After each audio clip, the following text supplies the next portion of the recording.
పేరు పేరున నమస్కారాలు.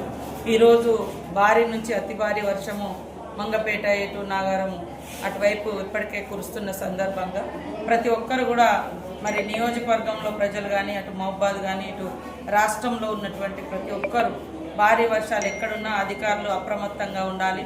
ప్రజలు కూడా స్వీయ నియంత్రణ పాటించాలి. వాళ్ళకు వాళ్ళు తగు జాగ్రత్తలు కూడా తీసుకొని తడిసిన ఇళ్లలో ఉండకుండా, అదేవిధంగా వాగులు వంకులు ప్రవహిస్తూ ఉంటే చేపల వేటకు కానీ ఏదైనా పని కోసం కానీ బయటికి వెళ్లకుండా ఈరోజు మొత్తం కూడా ఇళ్లలోనే ఉంటూ జాగ్రత్తలు తీసుకోవాలని, అదేవిధంగా ములుగులో మాత్రం ఇప్పటికే ఫ్లడ్ మేనేజ్మెంట్ కమిటీ ఒకటి మన మండలానికి ఒకటి వేయడం జరిగింది.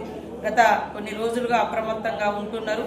ఈరోజు కూడా అందరూ ఆ డ్యూటీలో ఉండి మరి ఇప్పటికే మన మంగపేట కానీ ఎటు నాగారం తాడువాయి అటంతా కూడా భారీ వర్షాలు కురిసినట్టుగా సమాచారం ఉంది. అక్కడ ప్రజలను కూడా సురక్షిత ప్రాంతాలకు తరలించండి. ఎవరెవరికైతే ఎక్కడెక్కడైతే డ్యూటీలు వేసినామో ఆ డ్యూటీలోనే ఉండి మరి ప్రజలకే ఇబ్బంది కలగకుండా తగు చర్యలు తీసుకోవాల్సిందిగా అధికారులను ఆదేశిస్తా ఉన్నాం. ప్రజలకు కూడా విజ్ఞప్తి, మరి ఎప్పుడు ఏ రూపంలో వర్షం అనేది బీభత్సాన్ని సృష్టిస్తుందో తెలియదు కాబట్టి అందరూ కూడా సురక్షితంగా ఇళ్లలోనే ఉండాలని, వాగులు వంకలు దాటొద్దని, చెరువుల కాడికి చేపల వేటకు కూడా వెళ్ళవద్దని, చెరువుల కింద ఉన్నటువంటి ఊర్లను కూడా మరి అప్రమత్తం చేయాలని అధికారులకు అందరికీ విజ్ఞప్తి చేస్తూ అందరూ జాగ్రత్తగా ఉండాలి. ఎవరికి ఎలాంటి ప్రాణ నష్టం జరగకూడదు.